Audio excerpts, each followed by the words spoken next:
வணக்கங்க. உங்கள் Aditya real எஸ்டேட்லேருந்து JP பேசுகிறேங்க. ஃபஸ்ட் டைம் ஆதித்யா ரியல் எஸ்டேட்டை பார்க்குறீங்கன்னா சப்ஸ்கிரைப் பண்ணிக்கோங்க. அப்படியே பெல் பட்டனை கிளிக் பண்ணி ஆளுங்கிற பட்டனையும் கிளிக் பண்ணிக்கோங்க.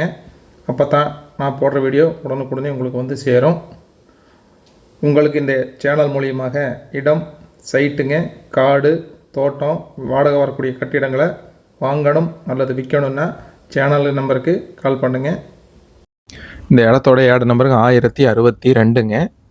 உங்களுக்கு இந்த இடம் பிடிச்சிருந்ததுன்னா கால் பண்ணும்போது இந்த நம்பர் சொல்லி கால் பண்ணுங்கள். நாம் இப்போ பார்க்க வந்த இடம் இதானுங்க. வாடகை வரக்கூடிய கட்டடங்க இது. நல்ல மெயின் ரோட் ஃபேஸ்லேயே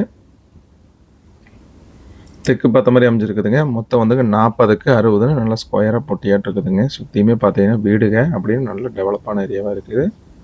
நல்ல ரெசிடென்ஷியல் ஏரியாங்க. பில்டிங்க்கு வேலை சொல்லலைங்க, லேண்டுக்கு மட்டும்தான் வந்துங்க பார்ட்டி வேலை சொல்கிறாங்க. 40க்கு 60 5.5 சென்ட்டுங்குது. தெற்கு பார்த்த மாதிரி அமைஞ்சிருக்கு. தார் ரோட் பேஸ்லேயே இருக்குது. ஒரு கம்பெனிங்க, 4 வீடுங்க. மொத்தம் வந்து 30,000 ரூபா வாடகை வருதுன்னு சொல்லிக்கிறாங்க. நல்ல பீக்கான ஏரியாவிலேயே இருக்குதுங்க. மாநகராட்சியிலேயே பஸ் ஸ்டாண்டுக்கு பேக் சைட்லேயே வந்துடுதுங்க. இது 3 ஈபிங்க, ஒரு கிணறு, பைப் கனெக்ஷன் 2 இருக்குதுன்னு சொல்லிக்கிறாங்க.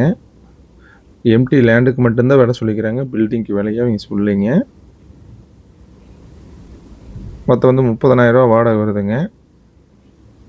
இந்த இடம் எங்கே அமைஞ்சிருக்குன்னாங்க, திருப்பூரில் அமைஞ்சிருக்குதுங்க. இது திருப்பூரில் பழைய பஸ் ஸ்டாண்டுக்கு பேக் சைட்லேயே இருக்குதுங்க. ஓல்டு பஸ் ஸ்டாண்ட் வந்துங்க ஜஸ்ட்டு வந்துங்க ஒரு 1 கிலோமீட்டர் கூட வராது. இந்த இடத்துக்கு வந்துங்க இடத்துக்காரர் கேட்குற விலை வந்து பார்த்தீங்கன்னா ஒரு சென்ட்டுக்கு 30 லட்ச ரூபா சொல்கிறாங்க. ஃபிக்ஸடு கிடையாதுங்க, நெகோஷியபிள் தானுங்க. இந்த இடத்தின் விலை வந்துங்க டிஸ்கிரிப்ஷனில் கொடுத்துருக்குதுங்க, செக் பண்ணிக்கோங்க. உங்களுக்கு இந்த இடம் நேரில் பார்க்கணுனாலுங்க அல்லது வாங்கணும்னு நினச்சாலும் ஸ்க்ரீனில் இருக்கிற ஏடு நம்பரை சொல்லி எனக்கு கால் பண்ணுங்கள். இந்த வீடியோ உங்களுக்கு பிடிச்சிருந்தால் லைக் பண்ணுங்கள், ஃப்ரெண்ட்ஸுக்கு ஷேர் பண்ணுங்கள், கமெண்ட் பண்ணுங்கள். நன்றி, வணக்கம்.